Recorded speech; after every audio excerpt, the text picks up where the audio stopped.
SMS जनमत, आवाज मनामनाचा.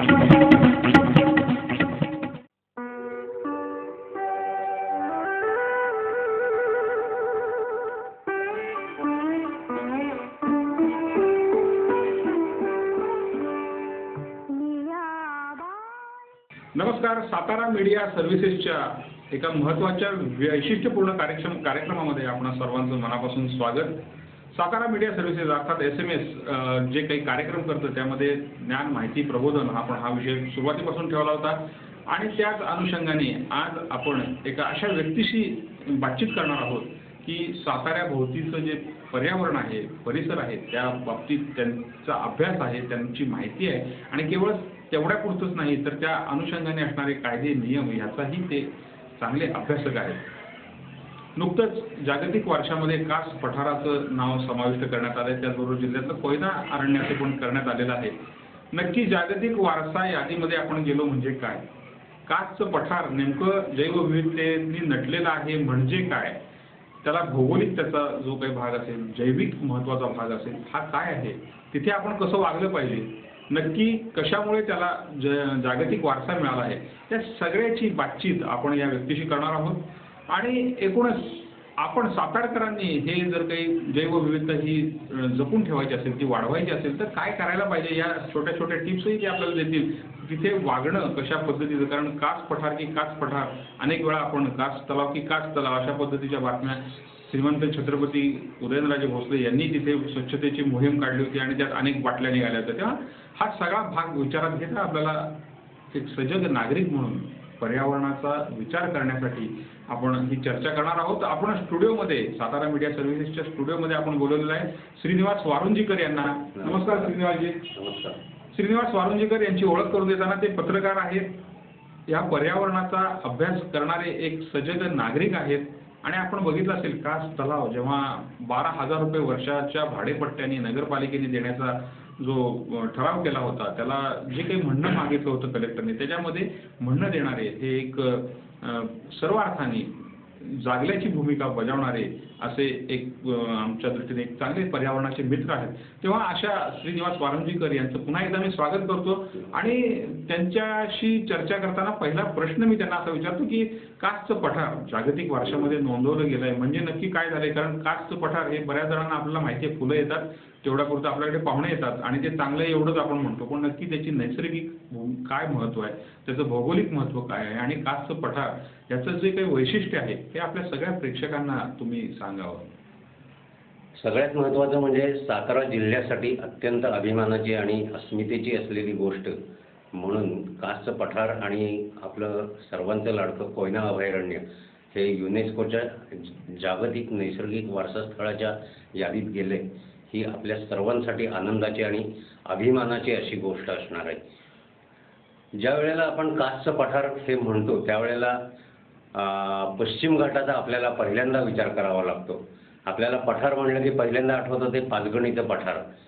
तिबेटच्या खालोखाल, तिबेटला जगाचं पठार, जगाचं छप्पर म्हणलं जातं, त्याच्या खालोखाल सर्वात मोठं क्षेत्र असलेलं पाचगणीचं पठार, याला आशिया खंडाचं छप्पर म्हणता येईल इतपत ते मोठं होतं. पश्चिम घाटामध्ये ज्या वेळेला महादेवाच्या डोंगर रांगेचा आपण विचार करतो, जी महाराष्ट्रातला सह्याद्री आपण म्हणतो, त्या सह्याद्रीमध्ये पाचगणीच्या पठार, कासचं पठार अशा प्रकारची प्रचंड पठारं ही विस्ताराने मोठी या क्षेत्रामध्ये आढळतात. पाचगणीच्या पठारावरही पूर्वी पावसाळ्यामध्ये फुलं फुलायची, पण तिथला पर्यटनाचा वाढता राबता पाहता तिथली फुलं ही नामशेष झालेली आहेत. त्यामध्ये जैवविविधतेच्या दृष्टीने अनेक प्रजाती तिथं ज्या होत्या त्या नाहीशा झालेल्या आहेत. कासच्या पठारावरती पावसाळ्यामध्ये जुलैच्या मध्यापासून साधारणपणे ऑक्टोबरपर्यंत 380हून जास्त प्रकारच्या सपुष्प वनस्पती या फुलतात. सगळ्यात महत्त्वाचं म्हणजे हा संपूर्ण पठाराचा ज्वालामुखीजन्य खडक आहे, ज्याला लॅटराइट स्टोन म्हणतात. आणि वाहणारे वारे आणि त्याचा वापर होत असताना तो खडक जेवढा झिजतो त्यामधून जेवढी माती पठारावर तयार होते तेवढ्याच मातीमध्ये रुजणारी ही अत्यंत छोट्या आकाराची आणि लहान लहानशी फुलं ही आपल्याला पाहायला मिळतात. सगळ्यात महत्त्वाचं वैशिष्ट्य कासच्या पठाराचं सांगायचं झालं तर कमीत कमी 19 जाती या ठिकाणी या स्थानिक प्रजाती म्हणजे ज्या अन्यत्र कुठंही आढळत नाहीत अशा प्रकारच्या आहेत. एका अर्थाने ह्या युनिक म्हटल्या पाहिजे आपण की केवळ जगामध्ये केवळ ह्या 19 प्रजाती, त्यामध्ये एका प्रजातीच्या नावातच सातारचा उल्लेख आहे, कारण ते फक्त साताऱ्यातच आढळतं. त्याचं नाव वायतुरा अर्थात अपोनोजेटॉन सातारेन्सिस असं आहे.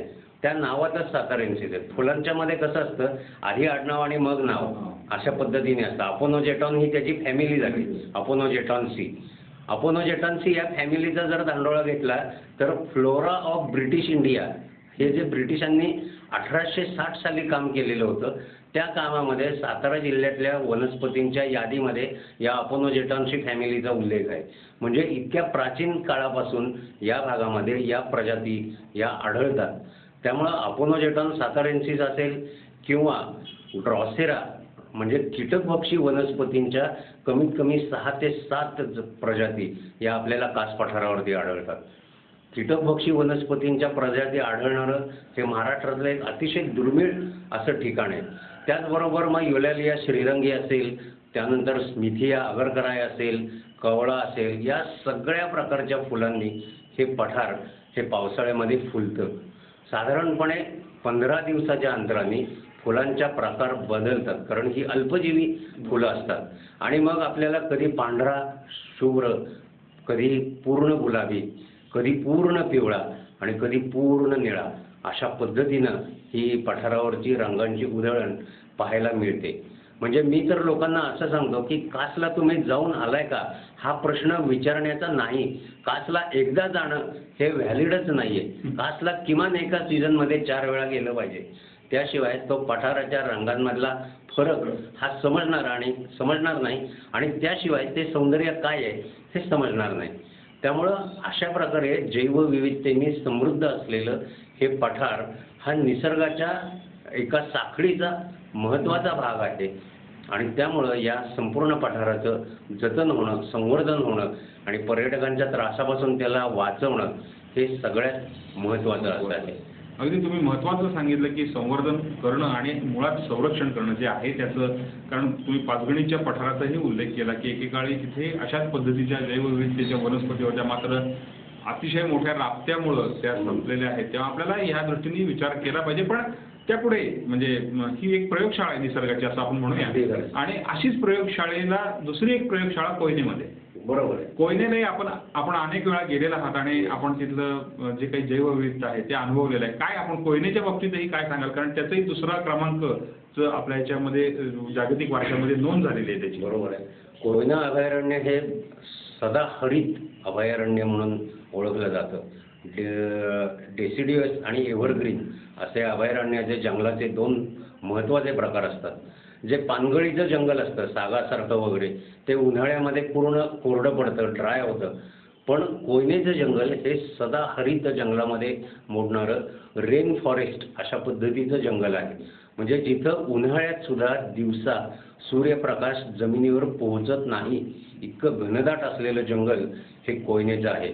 म्हणजे ज्या वेळेला आपण वासोट्याला जातो त्यावेळेला आपल्याला त्याचा थोडाफार प्रत्यंतर येतो, पण ज्या वेळेला आपण डिचोलीसारख्या कोयनेच्या कोर झोनमध्ये जातो त्यावेळेला आपल्याला जाणवतं की आपण अत्यंत समृद्ध अशा निसर्ग साखळीमध्ये प्रवेश केलेला आहे. वनविभागाने काही ठिकाणी मनोरे उभे केलेले आहेत. विशेषतः करंजावडे, पळसावडेसारख्या ठिकाणी जर आपण गेलो तर त्या ठिकाणी आपल्याला सर्व हिंस्त्र श्वापदं रात्री पाण्यावर आलेली पाहायला मिळतात. त्यामध्ये अर्थातच कोल्हे आहेत, तरसं आहेत, हरणं आहेत, पट्टेरी वाघ आहेत, त्याचबरोबर बिबटे आहे, गवे आहेत आणि अजगरांचा सुद्धा वावर यामध्ये आहे. तर एवढ्या सगळ्या वन्य श्वापदांनी समृद्ध असलेलं जंगल हे कोयनेचं जंगल समजलं जातं. एखाद्या जंगलामध्ये वाघ आहे हे ज्या वेळेला म्हणतात त्यावेळेला ते जंगल समृद्ध मानलं जातं निसर्गदृष्ट्या, कारण नैसर्गिक अन्न साखळीच्या त्रिकोणाच्या सर्वात शिरोभागी वाघ हा विसावलेला आहे. ज्या ठिकाणी वाघ आहे त्या ठिकाणी पूर्ण जैविक साखळी पूर्ण होते असं मानलं जातं. त्यामुळं वाघ आणि बिबट्या हे दोन्हीही ज्या जंगलात आहेत असं समृद्ध जंगल हे आपल्या कोयनेचं आहे आणि त्याला नैसर्गिक हे जे मिळालेले प्रोटेक्शन जे मिळालेले ते एका बाजूला शिवाजी सागराचा जलाशय आहे आणि दुसऱ्या बाजूला सह्याद्रीचा प्रचंड विस्तार असलेला कडा आहे. त्यामुळं सहजासहजी कोणाला हे जंगल डिस्टर्ब करता येणार नाही अशा पद्धतीचं ते आहे.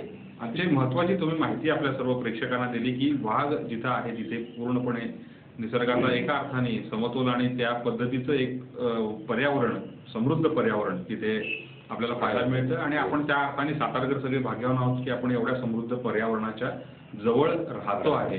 आता आपली जबाबदारी त्यापुढे सुरू होते की आपण ते जतन केलं पाहिजे. तर हा पुढचा एक महत्त्वाचा भाग आहे. पण आपण ह्याची जे 2 टप्पे ज्या संदर्भामध्ये आपण चर्चा करतोय की ज्या वर्ल्ड हेरिटेजमध्ये जागतिक वारशामध्ये या दोन्ही स्थळांची नोंद झाली, नक्की वर्ल्ड हेरिटेज म्हणजे काय आणि ती नोंद करण्याची प्रक्रिया ही नक्की काय? बरोबर. सगळ्यात महत्त्वाचं मला आधी सांगायला लागेल की 15 ऑगस्ट 1947ला भारताला स्वातंत्र्य मिळाल्यानंतर 1972 पर्यंत वन्यजीवांच्या संरक्षणाविषयीचा कोणताही कायदा भारतामध्ये अस्तित्वात नव्हता. त्यासाठी सर्वात पहिल्यांदा पुढाकार घेतला होता तो तत्कालीन पंतप्रधान इंदिरा गांधी यांनी. ज्यावेळेला त्यांच्या असं लक्षात आलं की संपूर्ण सत्ताधारी किंवा आपल्या निवडून आलेले लोक हे संपूर्ण नैसर्गिक मालमत्ता ही स्वतःची खाजगी मालमत्ता समजत आहेत आणि झपाट्याने जंगलं कमी होत आहेत, शिकारी होत आहेत, वाघांची संख्या कमी होतीये. हे सगळं पाहिल्यानंतर इंदिरा गांधींनी देशभर दौरे केले आणि संपूर्ण जंगल कव्हर किती आहे, काय आहे याचा लेखाजोखा घेतला. त्यानंतर पहिल्यांदा वन्यजीव संरक्षण कायदा 1972 साली त्यांनी आणला आणि या सर्व जंगल संपत्तीला आपण नुसतं प्रतिज्ञा म्हणताना म्हणतो की नैसर्गिक समृद्धतेने नटलेल्या आमच्या या देशाचा आम्हाला कौतुक आहे, अभिमान आहे वगैरे, पण त्याविषयी खऱ्या अर्थानं जागृती काहीही नव्हती. ती इंदिरा गांधींच्या प्रयत्नामुळे त्या कायद्यामुळे आली.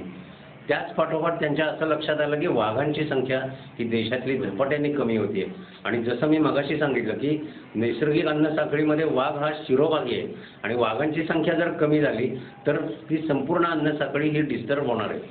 पूर्वी आपला राष्ट्रीय प्राणी सिंह होता. इंदिरा गांधींनी वाघाला राष्ट्रीय प्राण्याचा दर्जा दिला आणि वाघांसाठी स्वतंत्र नॅशनल टायगर कॉन्झर्वेशन अथॉरिटी स्थापन केली आणि 1974 साली देशभरामध्ये व्याघ्र प्रकल्पांची घोषणा केली. आता सह्याद्री सुद्धा आपलं कोयना अभयारण्य हे कोयना, चांदोली आणि राधानगरी मिळून एक नवीन व्याघ्र प्रकल्प 2008 साली डिक्लेअर झालेला आहे. त्यामुळं वाघांच्या संवर्धनासाठी त्यांनी केलेली ही मोहीम आणि पर्यावरण संरक्षण कायद्याची योजना यामुळे देशात पर्यावरणाविषयी जागरूकता निर्माण झाली आणि त्या दृष्टीने हे काम चालू झालं. त्यानंतर सुद्धा ग्लोबल वॉर्मिंगचा एक महत्त्वाचा मुद्दा जागतिक पातळीवरती पर्यावरणाच्या दृष्टीने एक धोका म्हणून सामोरा आला. म्हणजे ग्रीन हाऊस गॅस, एअर कंडिशनरचा वाढता प्रभाव, कॉन्क्रीटच्या वाढत्या इमारती, झपाट्यानं कमी होणारं जंगल, अशा सगळ्यांचा मुद्दा ज्या वेळेला विचारात घेतला गेला त्यावेळेला युनोनी 1992 साली ब्राझीलची राजधानी रिओ डी जानेरो या ठिकाणी जागतिक वसुंधरा परिषदेचं आयोजन केलं आणि त्यावेळेला 171 देशांनी त्यावरती सह्या केल्या. भारतानेही त्यावरती स्वाक्षरी केलेली आहे की जो तो देश आपल्या देशातील नैसर्गिक समृद्धी आणि पर्यावरण याचा ऱ्हास होणार नाही, उलट संवर्धन होईल या दृष्टीने प्रयत्न करेल, त्या दृष्टीने कायदे करेल आणि नुसते कायदे करणार नाही तर कायदे करण्याची अंमलबजावणी ही करेल अशा पद्धतीनं ते होतं.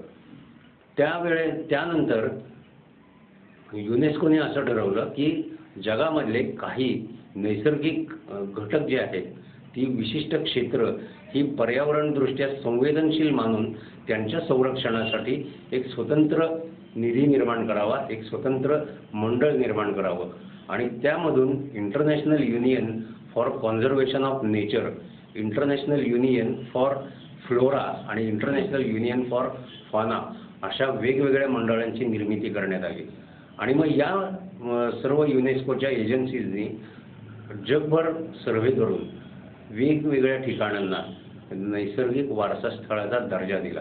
आपलं जे व्हॅली ऑफ फ्लॉवर्स आहे हे अशापैकी एक महत्त्वाचं केंद्र हे त्यांना आढळलं. म्हणजे ज्या ज्या ठिकाणी जैवविविधता आहे, ज्या ज्या ठिकाणी प्रदेशनिष्ठ वनस्पती किंवा प्राणी आहेत त्यांचं संरक्षण करावं, त्यांना नामशेष होण्यापासून वाचवावं या दृष्टिकोनातून याची निर्मिती झाली. बोल. बोला. रिओच्या परिषदेनंतर केंद्रीय पर्यावरण मंत्रालयाने युनेस्कोकडं प्रस्ताव दिला होता की भारतामधला पश्चिम घाट या क्षेत्रामध्ये जैवविविधता ही प्रचंड आहे. जैवविविधतेने हा सर्व प्रदेश समृद्ध आहे आणि या पश्चिम घाटामधल्या काही ठिकाणांना आपण नैसर्गिक वारसास्थळाच्या यादीत घ्यावं.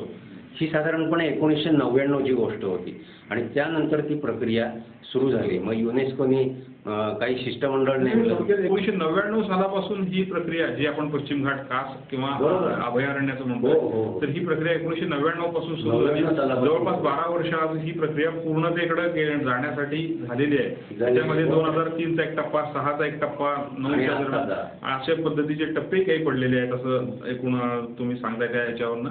पण हे संरक्षण करणं एकूण जे काही जैवविविधतेचा आहे हा भाग आपण या संस्थेकडनं आता बघितलेला आहे. तर हे संरक्षण करत असताना काही नियम अटी वगैरे काय कुठल्या निकषांवर हा भाग ते जैवविविधतेचा आहे आणि तो संरक्षित केला पाहिजे असं सांगितलं जातं? सगळ्यात पहिल्यांदा युनेस्कोची जी पद्धत आहे त्यामध्ये फार चांगला जो प्रघात आहे त्यांचा की ज्या समजा कास पठार त्यांनी निवडलं असेल तर कास पठार हे कोणत्या राज्याच्या कोणत्या देशाच्या अंतर्गत येतं त्यासाठी त्या देशाचे त्या राज्याचे कायदे काय आहेत त्या कायद्यांचा पहिल्यांदा ते धांडोळा घेतात. त्या कायद्यांमध्ये आणि युनेस्कोच्या निकषांमध्ये कुठे साम्य आहे ते पहिल्यांदा शोधून काढतात. म्हणजे समजा युनेस्को असं म्हणत असेल की प्लॅस्टिकला तिथं बंदी आहे आणि तुमच्या कायद्यात ते असेल की अभयारण्यात किंवा राखीव वन क्षेत्रात प्लॅस्टिकला बंदी आहे तर असे मुद्दे ते पहिल्यांदा एकत्र करतात. यानंतर कोणते मुद्दे युनेस्कोचे निकषांचे हे तुमच्या कायद्यांमध्ये नाही आहेत त्या मुद्द्यांचं वेगळं वर्गीकरण करतात आणि मग जे मुद्दे युनेस्कोच्या निकषात नाही आहेत आणि तुमच्या कायद्यात नाही आहेत त्याविषयी ते राज्य सरकार ते केंद्र सरकार तिथल्या NGOज आणि तिथले ग्रामस्थ यांच्याशी चर्चा करतात की तुम्हाला हे पाळावं लागेल आणि या पद्धतीने तुम्ही जर गेलात तर हे सगळं शाबूत राहील आणि हे सगळं शाबूत राहिलं तर पर्यटक येतील आणि पर्यटक आले तर तुमचा विकास होईल. जो काही आपल्याला म्हणायचं आहे आर्थिक म्हणा हे म्हणा सामाजिक म्हणा तर या दृष्टिकोनातून पाहायला गेलं तर युनेस्को इतक्या आदर्श पद्धतीने काम करतं की वारसास्थळाचा जो प्रदेश ते निवडतील त्या प्रदेशाची भौगोलिक परिस्थिती आर्थिक परिस्थिती सामाजिक परिस्थिती पर्यावरणीय स्थिती आणि त्यासाठी असलेली कायद्यांची तरतूद या सगळ्यांचा एक साकल्यानं विचार करून ते अहवाल तयार करतात. सगळ्यात महत्त्व ते देतात ते स्थानिकांना.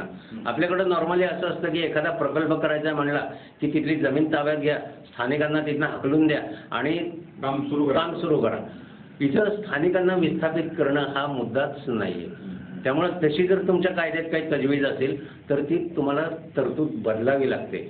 त्या दृष्टीने कायदा तुम्हाला बदलावा लागतो दुरुस्ती करावी लागते. नाही हा अतिशय महत्त्वाचा मुद्दा आहे की तो प्रोजेक्ट जिथे तिथला आहे तिथली व्यक्ती त्याच्याशी माहिती असणारे निगडीत आहेत माहितीगार आहेत त्यातली भले त्यांना शास्त्रीय नावं माहीत नसतील पण तिथली स्थानिक नावं माहीत असतील त्यांचं त्यांच्याशी एक सहचर्य असेल आणि त्यामुळे त्याच्याबद्दल असणाऱ्या प्रेमातून ते जपतील अशा पद्धतीचं प्रबोधन मला वाटतं ही अपेक्षित त्यांच्याकडनं अशी मुद्दा आहे की तुम्ही तिथेच राहा त्याच्यावर त्या पर्यावरणावर प्रेम करा आणि ते संरक्षित ठेवा. मला वाटतं अशा पद्धतीचा एक काहीसा आणि मग त्याला आवश्यक असणारे कायदे असतील म्हणजे हे कायदे खरं तर पर्यटकांसाठी आहेत. तिथली व्यक्ती जी व्यक्ती ज्या पर्यावरणात राहते त्याचा फारसा विनाश होणारच नाही. उपद्रव होऊ नये हीच भूमिका युनेस्कोची आहे पण हे आपल्याकडच्या राजकारण्यांना ते समजत नाही. त्यामुळे त्याला वेगवेगळे रंग येत राहतात. तर तुम्ही परत तो मुद्दा मला वाटतं सांगावा की ह्या पद्धतीचा ढांडोळा सगळा घेतला जातो वेगवेगळ्या पद्धतीचा अभ्यास केला जातो. तशा पद्धतीचे कायदे नसतील तर करायला सांगितले जातात कन्व्हिन्स कारण आपण त्याच्यावर स्वाक्षरी केलेली आहे कारण मूळ करारावर त्या आंतरराष्ट्रीय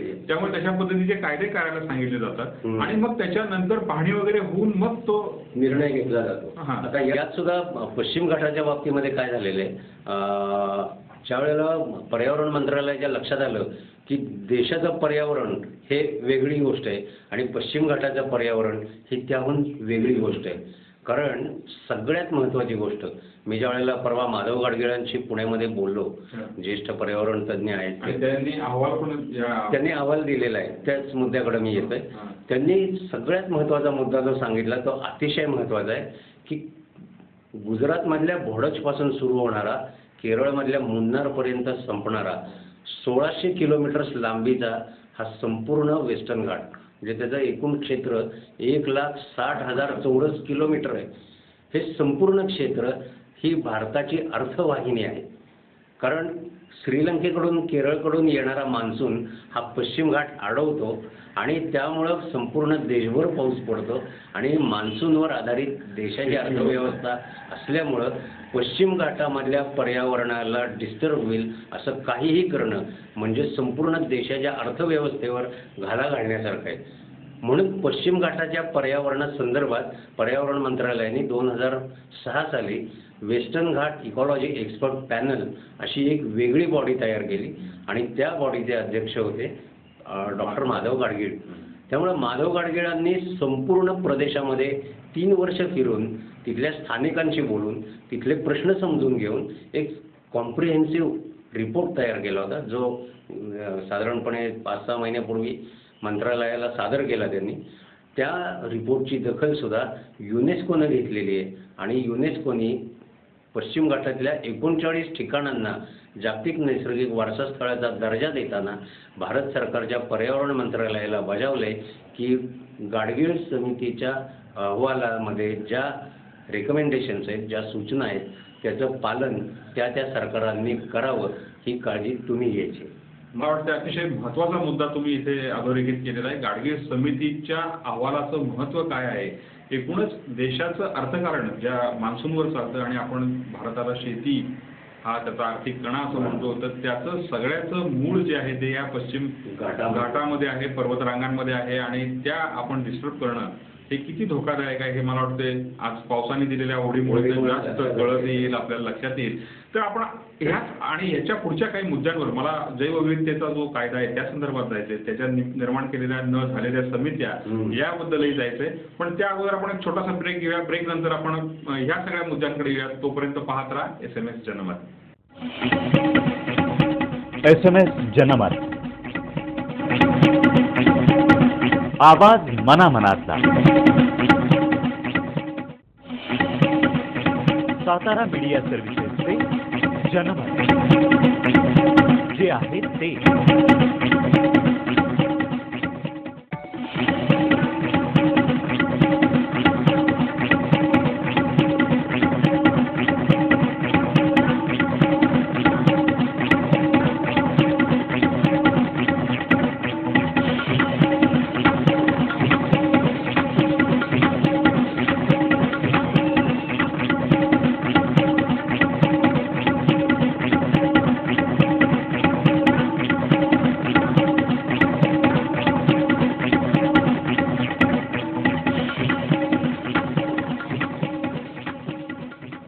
तर ब्रेक नंतर पुन्हा एकदा आपण सर्वांचं मनापासून स्वागत. सातारा मीडिया सर्व्हिसेसच्या या कार्यक्रमामध्ये आपण कासच्या संदर्भात माहिती घेतोय. एकूण कास तलाव, कासचा पठार जे आहे ते कसं आहे, काय आहे आणि त्याचं संरक्षण आणि संवर्धन हा जो विषय आता सध्या महत्त्वाचा विषय आपल्या समोर आहे, त्या प्रश्नांवर आणि त्या माहितीबद्दल आपण श्रीनिवास वारुंजीकर यांना बोलवले. श्रीनिवास वारुंजीकरांचं ब्रेक नंतर पुन्हा एकदा स्वागत. आणि आपण हा जो काही भाग आपण सांगत होता की तिथलं कशा पद्धतीने ती प्रक्रिया आहे आणि ती प्रक्रिया कशी पूर्ण, त्या अगोदर मला थोडंसं म्हणजे ह्या कासचा जो पठार आहे किंवा कोयना अभयारण्य आहे हे ज्या पश्चिम घाटामध्ये आहे, आपण सांगितलं आता 1,66,000 चौरस वर्ग किलोमीटर इतक्या लांबीचं, मला वाटते महाराष्ट्रामध्ये 160 किलोमीटरपेक्षा जास्त लांबीच्या ह्या पर्वतरांगा आहेत. तर आणि त्यामध्ये असणारे प्राणी म्हणजे तुम्ही मगाशी केवळ प्राण्यांबद्दल सांगितलं, पण त्यापेक्षाही तुम्ही जे सांगू ते फुलं आहेत, कीटक आहेत, फुलपाखरं आहेत, वनस्पती, अनेक समृद्ध असा हा एकूण 1,60,000पेक्षा जास्त चौरस किलोमीटर वर्ग लांबीचा जो काही क्षेत्रफळ आहे आणि त्यामध्ये हा जो काही आपण बघितलं समृद्ध वारसा आहे. तर ह्या पश्चिम घाटाच्या संदर्भातही तुम्ही गाडगीळ समितीच्या अहवालात जाता जाता उल्लेख केला, पण त्याबद्दल अधिक जास्त माहिती आपल्या प्रेक्षकांना तुम्ही द्यावी, म्हणजे त्याचं गांभीर्य आणि महत्त्व आपल्या सगळ्याच प्रेक्षकांना लक्षात येईल. सगळ्यात महत्त्वाचं जर बघायचं झालं तर संपूर्ण पश्चिम घाटामध्ये मी मगाशी सांगितलं तसं ही रेन फॉरेस्ट आहे आणि ही संपूर्ण सदाबहार, सदाहरित अशा पद्धतीची जंगलं आहेत. पठारं तर या प्रदेशात सर्व ठिकाणी आहेतच. गुजरात, दक्षिण गुजरातचा काही भाग जिथनं भडजपासून हे सुरू होतं पश्चिम घाट, महाराष्ट्रामध्ये तो प्रवेश करतो, तो ठाणा, बोर्डी, दादरा नगर हवेलीची बॉर्डर इथपासून तो सुरू होतो. त्यानंतर लोणावळा खंडाळा आपलं येतं, माथेरान येतं, त्यानंतर मुळशी हा सगळा भाग येतो, एम्बी व्हॅलीचा परिसर येतो. त्यानंतर खाली आपण येतो त्यावेळेला आपण येतो तो पाचगणी महाबळेश्वरकडे येतो. त्यानंतर आपण खाली येतो तो कोयनेच्या कासच्या प्रदेशात येतो. पुढे जातो आपण चांदोली राधानगरी आणि त्यानंतर उत्तर कर्नाटकामध्ये निलगिरीच्या पर्वतरांगा, त्यानंतर मुन्नारचा आखात केरळमधलं आणि तामिळनाडूचा काही भाग, अन्नमलाई आणि या सगळ्या अभयारण्य क्षेत्रामध्ये, या संपूर्ण क्षेत्रामध्ये कमीत कमी 5,000 वनस्पतींच्या प्रजाती आपल्याला आढळतात. त्यामध्ये 350हून अधिक प्राण्यांच्या प्रजाती आपल्याला आढळतात. त्यानंतर सरीसृप पक्षी साधारणपणे 250 ते 300 पेक्षा जास्त प्रजातींचे पक्षी आपल्याला आढळतात. या संपूर्ण अभयारण्य क्षेत्रामध्ये पश्चिम घाटामध्ये सर्वाधिक पर्जन्यमान असलेलं ठिकाण हे आपल्याकडं गगनबावडा आणि गडहिंग्लज, म्हणजे त्याला महाराष्ट्राची चेरापुंजी असं म्हटलं जातं. कारण चेरापुंजीच्या खालोखाल पर्जन्य जो आढळतो तो आपल्याला गगनबावड्यामध्ये आढळतो. आणि इथले सह्याद्रीचे कडे आणि खोल दऱ्या आणि हे सगळं पाहिलं की हा संपूर्ण परिसर हा जैवविविधतेसाठी संवर्धनासाठी अतिशय आदर्श आहे असं मानलं जातं. त्यामुळे या परिसरामध्ये पर्यटन हे वास्तविकरित्या वाढलेलं आहे. याचबरोबर नैसर्गिक साधनसंपत्तीचा जर विचार केला तर औषधी वनस्पती त्यांचा व्यापार, त्यानंतर जंगलतोड अर्थात जी होते आणि फर्निचर कायदेशीर जंगलतोड असं कायदेशीर जंगलतोड, त्यानंतर हा संपूर्ण जो प्रदेश आहे हा ज्वालामुखीजन्य खडकाचा आहे आणि हे बॉक्साईटसाठी मोठं केंद्र आहे, आगर आहे. ॲल्युमिनियमचं खनिज म्हणून बॉक्साईट ओळखलं जातं आणि ग्रेड 1चं बॉक्साईट हे आपल्या या प्रदेशात आढळतं. त्यामुळं त्याचा ॲल्युमिनियमच्या निर्मितीसाठी ते उत्खननही बऱ्याच प्रमाणात झालेलं दिसतं. कर्नाटकमध्ये सर्वात मोठं त्यासाठी कर्नाटकनी ज्या वेळेला हा सगळा पश्चिम घाटातल्या 39 ठिकाणांचा विचार केला गेला त्यावेळेला सर्वाधिक विरोध कर्नाटकने केलेला होता आणि कर्नाटकने असं म्हणलं होतं की आमच्या राज्यातली जी काही 10 ठिकाणं तुम्ही निवडली त्याला आमचा विरोध राहील, आम्हाला तो वर्ल्ड नॅचरल हेरिटेजचा टॅग नको आहे.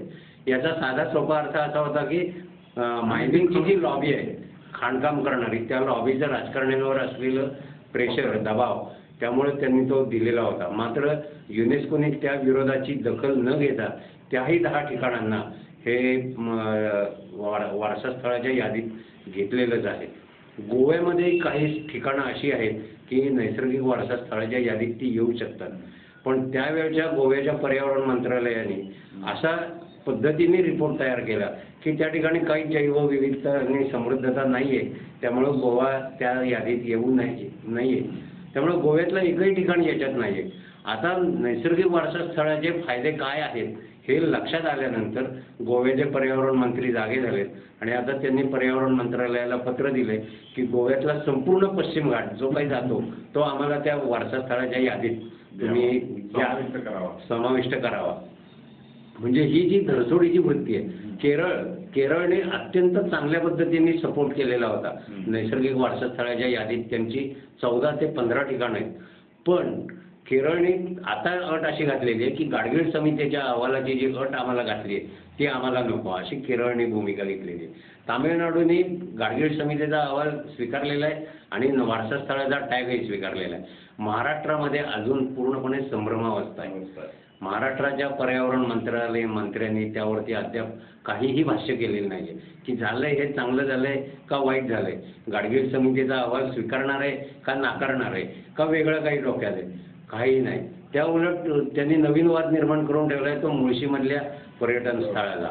म्हणजे मुळशीमध्येही त्यांनी पुन्हा एकदा खाजगी पद्धतीने पर्यटन स्थळ हिल स्टेशन विकसित करण्यासाठी ठरवलेलं आहे. मुळशीचा हा सगळा भाग सुद्धा हा पश्चिम घाटाचाच भाग आहे आणि त्यांना अशी कुठलीही स्टेप घेण्यापूर्वी आता पर्यावरण मंत्रालयाशी परवानगी ही घ्यावीच लागणार आहे.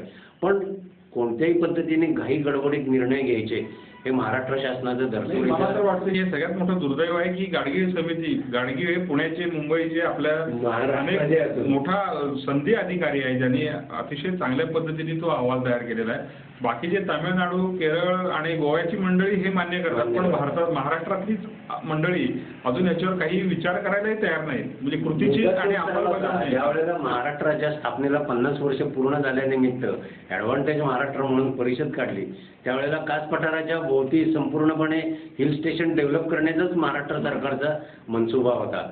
ज्यावेळेला रामराजे प्रति महाबळेश्वर, म्हणजे प्रति महाबळेश्वर जर तो वेगळाच विषय आहे, पण हे कास आणि कोयनेमध्ये यांनी शिरकाव करण्याचा मोठा प्रयत्न केला होता. ज्यावेळेला तत्कालीन पालकमंत्री रामराजे निंबाळकरांनी सातारच्या जिल्हाधिकारी यांच्या नियोजन भवनात बैठक घेतली होती कास प्रश्नाविषयी, त्यावेळेला मी हाच मुद्दा उपस्थित केला होता की जोपर्यंत नैसर्गिक वारसा स्थळाची प्रक्रिया पूर्ण होत नाही तोपर्यंत आपण या क्षेत्रात लुडबुड करणं गरजेचं नाहीये. तो निर्णय काय होतोय त्यानंतर आपण निर्णय घेऊया, तोपर्यंत तुम्ही हे कशासाठी करताय. त्यावेळेला त्यांनी असा विचार केला होता की चला आपण त्यावरती आधी विचार करू. म्हणजे घाई गडबडीत निर्णय घ्यायचे, आपल्याला पाहिजे ते साध्य करून घ्यायचं, एक बांधकामं करून टाकायची आणि नंतर मग पाडायचे कशाला म्हणून ती अनधिकृत बांधकामं अधिकृत करून टाकायची. हा खेळ या पश्चिम घाटात चालणार नाही हे आता सगळ्या सत्ताधाऱ्यांना लक्षात आलेलं आहे. त्यामुळं काही जण विरोध करत आहेत, काही जण दबकत स्वागत करत आहेत. अशी सध्या स्थिती आहे. आपण बघितलं केवळ पश्चिम घाटाशी निसर्गच नाही तर राजकारणी मंडळी कशा पद्धतीने निगडीत आहेत तर तो भाग वेगळा. पण हा जो तुम्ही जे सांगितलं की अनेक पश्चिम घाट आणि त्यामध्ये असणारी जैवविविधता या संदर्भामध्ये 2003 सालामध्ये काही ऑर्डिनन्स केंद्रीय पर्यावरण मंत्रालयाने काढला होता आणि महाराष्ट्राचं दुर्दैव असं की केवळ गडचिरोली वगळता मला वाटतं कुठे अशा पद्धतीचं हे झालं नाही. त्या संदर्भात तुम्ही जिल्हाधिकाऱ्यांकडनं काही माहिती घेतलेली, आपल्या सर्व प्रेक्षकांना ती माहिती नक्की कशा पद्धतीचे जैवविविधता संवर्धनाचा कायदा आहे हा पण सांगून त्या संदर्भात काय 2003 ते 13 जवळपास 10 वर्ष होतील आता आपण काही झालेलं नाही. काय तुम्हाला एक पर्यावरण प्रेमी पर्यावरणवादी अभ्यासक म्हणून काय वाटतं? बायोडायव्हर्सिटी हा प्रत्येक ठिकाणी अतिशय संवेदनशील विषय आहे आणि शहरांचा वाढता विस्तार, त्यानंतर गावांचं खेड्यांचं शहरांमध्ये होत असलेलं रूपांतर, म्हणजे पूर्वी खेड्यांमध्ये ती खेड्यांच्या पद्धतीची मातीची घरं असायची, आता खेडोपाडी सुद्धा कॉन्क्रीटची घरं दिसतात. फार्म हाऊस बांधायचे, जमीन घेऊन ठेवली, तिथं जाऊन बांधकाम केलं, पर्यटनाला लोकांना आणलं, अशा पद्धतीने खेडोपाडी सुद्धा आता विस्तार आणि कॉन्क्रिटीकरण, कॉन्क्रीटचं जंगलतोड हे सगळं सुरू झालेलं आहे. त्यामुळं जैवविविधतेवरती वेगवेगळ्या प्रकारे आघात होतात. वाहनं येतात, त्यांच्यामुळं प्रदूषण होतं, प्लॅस्टिक फेकलं जातं, ध्वनी प्रदूषण होतं, हवेचं प्रदूषण होतं. या सगळ्याचा विचार करता तिथली जैवविविधता ही संवर्धित राहावी आणि त्या ठिकाणी कुठलंही मानवी आक्रमण होऊ नये यासाठी 2002 साली केंद्र सरकारने जैवविविधता संवर्धन कायदा हा पास केला. बायोडायव्हर्सिटी ॲक्ट 2002 असं त्याचं नाव आहे आणि प्रत्येक तहसील कार्यालयाला त्यांनी याच्यामध्ये जबाबदार धरलेलं आहे की तुमच्या तहसीलामध्ये बायोडायव्हर्सिटीच्या दृष्टिकोनातून कोणती क्षेत्र संवेदनशील आहेत त्याचा सर्वे करायचा आणि त्याचा अहवाल जिल्हाधिकाऱ्यांकडे द्यायचा आणि जिल्हाधिकाऱ्यांनी आपल्या विभागीय कार्यालयाकडे अहवाल देऊन याचा संपूर्ण एक संयुक्त अहवाल बनवायचा आणि तो केंद्रीय मंत्रालयाला सादर करायचा. त्या विशिष्ट परिसरामध्ये म्हणजे समजा आता जावळी तहसील असेल आणि त्याच्यात कासचं पठार मोडत असेल किंवा महाबळेश्वर तहसील असेल आणि त्यात महाबळेश्वरचं जंगल मोडत असेल तर तिथल्या बायोडायव्हर्सिटीची इत्यंभूत माहिती ही त्या ठिकाणी पोहोच करायची, सर्वेचा रिपोर्ट द्यायचा आणि त्या संपूर्ण जैवविविधतेचं संवर्धन होण्यासाठी जिल्हा पातळीवर आणि तालुका पातळीवर जैवविविधता संवर्धन समिती ही स्थापन करायची. या समितीमध्ये केंद्रीय राज्य शासनाचे प्रतिनिधी, त्यानंतर स्थानिक ग्रामस्थ, त्यानंतर तहसील असेल तर तहसीलचे प्रतिनिधी, तिथले स्थानिक नागरिक आणि काही सामाजिक संस्था यांचा सहभाग असायला पाहिजे. म्हणजे एखाद्या क्षेत्रामध्ये कुठलाही नवीन प्रकल्प आणायचा म्हणला, कुठलाही विकास करायचा म्हणला, अगदी साधा रस्ता बांधायचा म्हणला तरी त्याचा प्रस्ताव या मंडळींनी, या समितीने मंजूर केल्याशिवाय तिथं कुठल्याही प्रकारचं विकासकाम केलं जाऊ नये. हे अशासाठी आहे की कोणत्याही प्रकारे त्या क्षेत्रात कुणी घुसखोरी केली आणि कुणी काही बांधकाम केलं तर त्यामुळं जैवविविधतेला डिस्टर्ब होता कामा नये. पण दुर्दैवाची गोष्ट म्हणजे 2002 साली हा कायदा होऊन सुद्धा 2012 उजाडलं तरी महाराष्ट्रात गडचिरोलीचा अपवाद वगळता कुठेही अशा पद्धतीने जैवविविधता मंडळं, जैवविविधता समित्या स्थापन झालेल्या नाहीत. जैवविविधता कायद्यानुसार स्थापन होणाऱ्या या समितीला पूर्ण अधिकार असणार आहेत. त्यामध्ये कोणत्याही प्रकारच्या विकासाच्या एनओसीज देणं इथपासूनचे सर्व अधिकार असणार आहेत. आत्ता जी प्रोसेस आहे ती अत्यंत क्षुल्लक प्रोसेस आहे. म्हणजे समजा कास पठारावर एखाद्याला लोखंडाचा कारखाना काढायचा आहे तर पर्यावरण मंत्रालय त्याला सांगतं की 1000 मीटरच्या पेक्षा जास्त उंचीवर आहे, त्याचा तुम्ही पर्यावरण आघात अहवाल हा सादर करा. म्हणजे ज्याला तिथं कंपनी काढायची आहे त्यांनीच तो अहवाल तयार करायचा. मग हे लोक स्वतःला फेवरेबल असणारा अहवाल तयार करायचे. भीमाशंकरमध्ये पवनचक्क्यांचा प्रकल्प उभारण्यासाठी राज्य शासनाने तिथं कुठल्याही प्रकारची जैवविविधता नाही आणि तिथं कसल्याही प्रकारचं जंगल नाही अशा पद्धतीची एनओसी देऊन टाकली. पर्यावरण आघात अहवाल तयार करताना या संपूर्ण कंपन्या किंवा अशा प्रायव्हेट एजन्सीज या स्वतःच्या फेवरमधला अहवाल तयार करतात आणि नको ते निष्कर्ष बाहेर येतात. म्हणजे गाडगिळांनी याविषयी सुद्धा हे सांगितलेलं आहे की पर्यावरण आघात अहवालाची संपूर्ण प्रक्रिया बदला आणि बायोडायव्हर्सिटी बोर्ड स्थापन करा. ग्रीन ट्रायब्युनलकडे त्याचे अधिकार द्या आणि ग्रीन ट्रायब्युनलने जर सांगितलं की इथं या पद्धतीची बायोडायव्हर्सिटी आहे आणि हा प्रकल्प केल्यावर त्याला डिस्टर्ब होणार नाही तरच एनओसी द्या. तर ही पद्धत, हे निकष हे बायोडायव्हर्सिटी ॲक्टमध्ये आपल्याला पाहायला मिळतील. म्हणून त्या पद्धतीने मी कालच साताराच्या जिल्हाधिकाऱ्यांना भेटलो आणि त्यांना सांगितलं की आत्ता कासविषयी ज्या काही समित्या तयार झालेल्या आहेत त्या सगळ्या पावसाळ्यात उगवणाऱ्या भूचक्रापेक्षा जास्त कालावधीच्या नाहीत. त्यांना कुठलंही लिगल स्टँडिंग नाही. त्यामुळे या समित्यांच्या घेतलेल्या निर्णयावरती कुठल्याही प्रकारे पर्यावरणाचं रक्षण होईल अशी कोणी भाबडी समजूत करून घेऊ नये.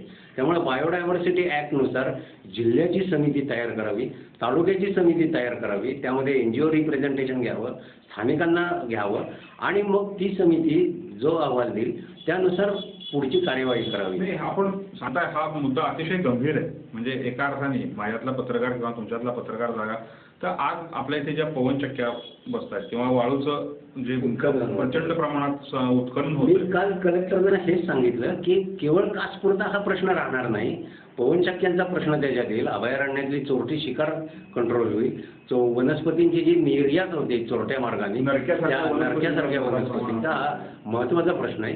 त्यानंतर वाळूच्या उत्खननामुळं बदलणारं नदीचं पर्यावरण हे जे काही आहे या सर्व मुद्द्यांना या बायोडायव्हर्सिटी ॲक्टनुसार स्पर्श करता येईल, त्यावर कारवाई करता येईल आणि त्या दृष्टीने जिल्ह्याचा एक 20 वर्षाचा आराखडा तयार करता येईल. सातारा जिल्ह्याचा किंवा नगरपालिकेचा पर्यावरण आराखडाच तयार नाही आहे. बरोबर.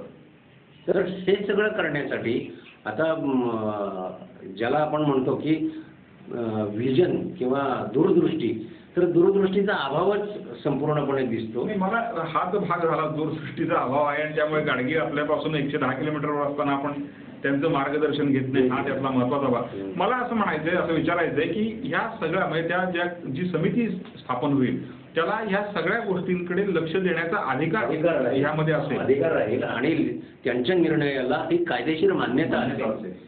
म्हणून अशा अधोरेखित तुमच्याकडनं कसं घ्यायचंय की हे वाळू उत्खनन असेल मोठ्या प्रमाणातलं, वृक्षतोड असेल किंवा बेकायदेशीररित्या ज्या पद्धतीने म्हणजे त्या हा जो आहे पवनचक्क्या हा आपण चांगला ज्याच्यापासून प्रदूषण होत नाही अशा पद्धतीचा प्रकल्प असेल, पण ते नेण्याकरता ज्या पद्धतीने वृक्षतोड केली जाते, रस्ते तयार केले जातात, या घाट तोडले जातात, या सगळ्यावर मला वाटतं आळा बसेल किंवा त्याच्यावर काही कार्यवाही होऊ शकेल निश्चितच. आणि या सगळ्यासाठीच अशा पद्धतीचे म्हणजे साधा आपण बघितलं यवतेश्वरच्या रस्त्यामध्ये त्यांनी किती तोडफोड केलेली होती. म्हणजे एक गाडी त्यांची जात असताना पवनचक्कीची सगळं ट्रॅफिक जागच्या जागी थांबायचं. चंदनवंदन गडावर आपण गेलो, तिकडे गेलो तर सह्याद्रीत त्यांनी असा काही विचित्र फोडलेला आहे की तिथली संपूर्ण बायोडायव्हर्सिटी, एकदा रस्ता तयार झाला की विषय संपला. तिथली सगळी संपत्ती चोरी होणार, जंगलतोड होणार, तिथल्या प्राण्यांच्या अधिवासावरती संक्रांत येणार आणि मग प्राणी स्थलांतर करणार. हं. आता जसं आपल्याला रोज बातम्या बघायला मिळतात, म्हणजे बिबट्या घरात शिरला ही रोज एक बातमी आपण वाचतो. हो, हो. पण त्यात मुंबई सुद्धा सुटलेली नाही, हो. मुलुंड सुद्धा सुटलेलं नाही. संजय गांधी राष्ट्रीय उद्यानातनं बिबटे इकडे येतात, आरे कॉलनीतनं इकडे येतात, शहरामध्ये येतात.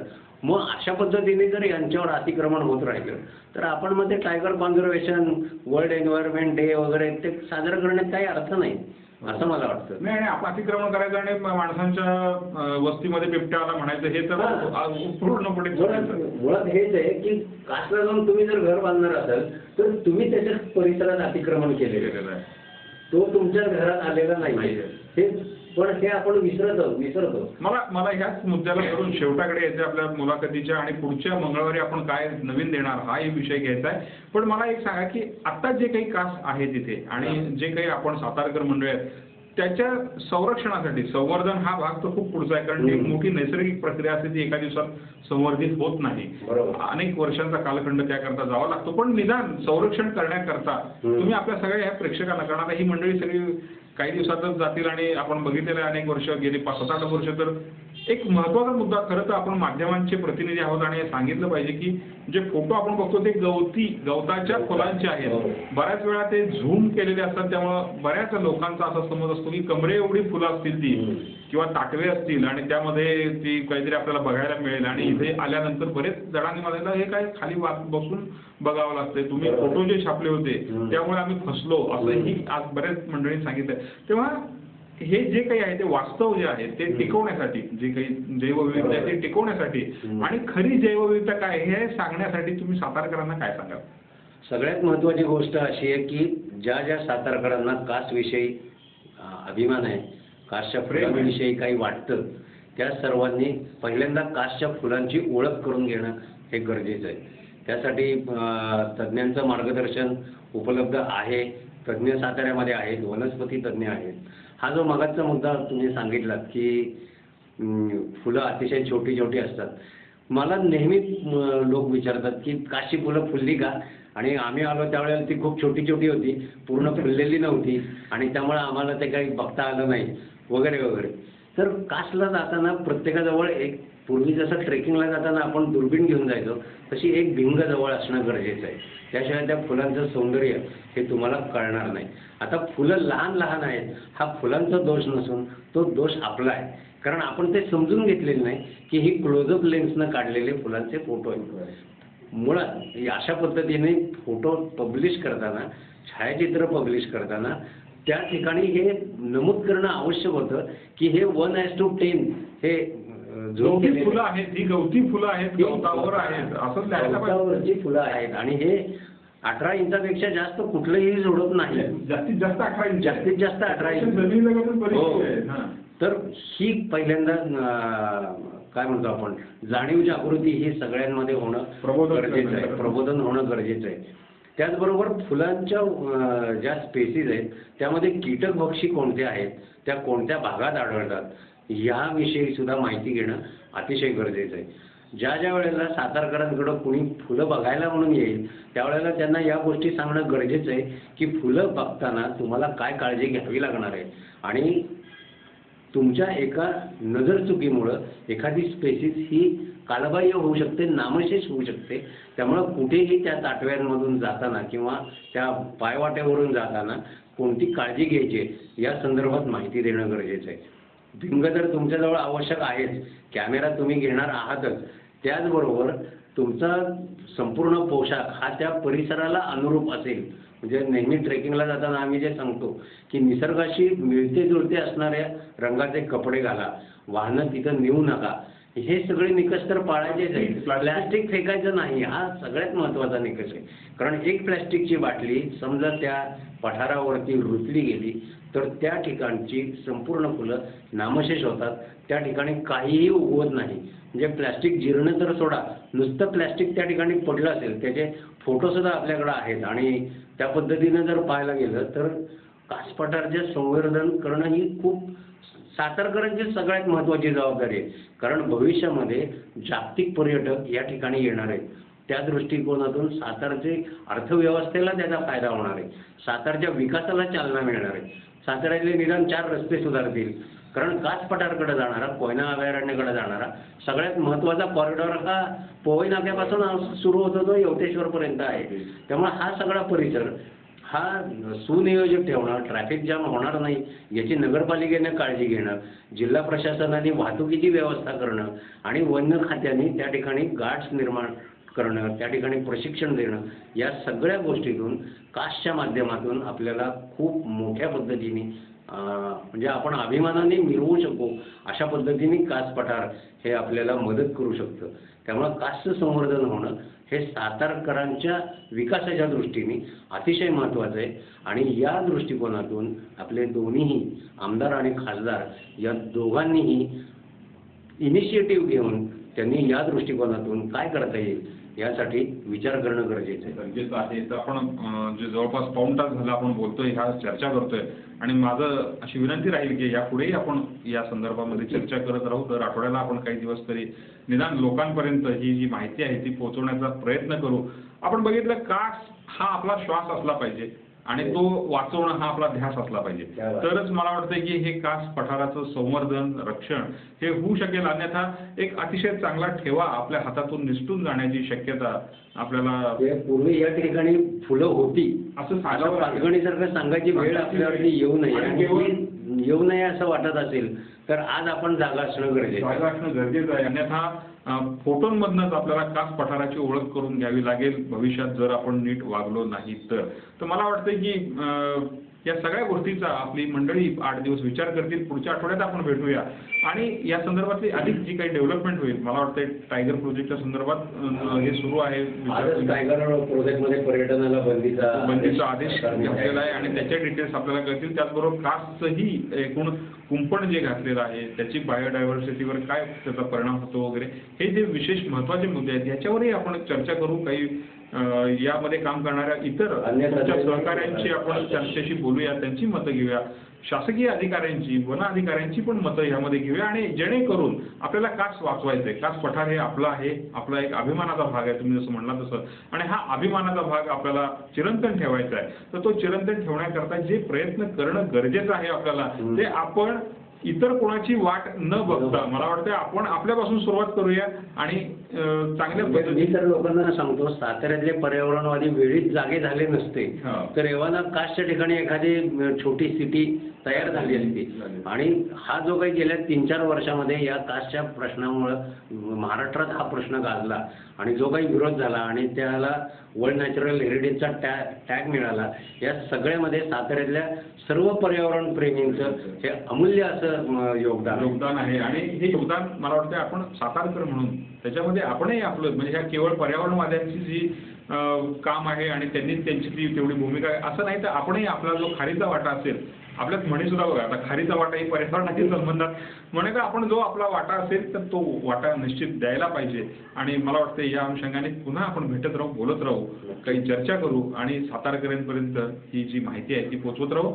आपण आपला जो वेळ काढला आणि सातारा मीडिया सर्व्हिसेसला सातारकरांसाठी जी काही माहिती दिली त्याकरता मी SMS च्या संचालकांद्वारे आपले आभार मानतो. धन्यवाद. SMS जनमत, आवाज मनामनातला.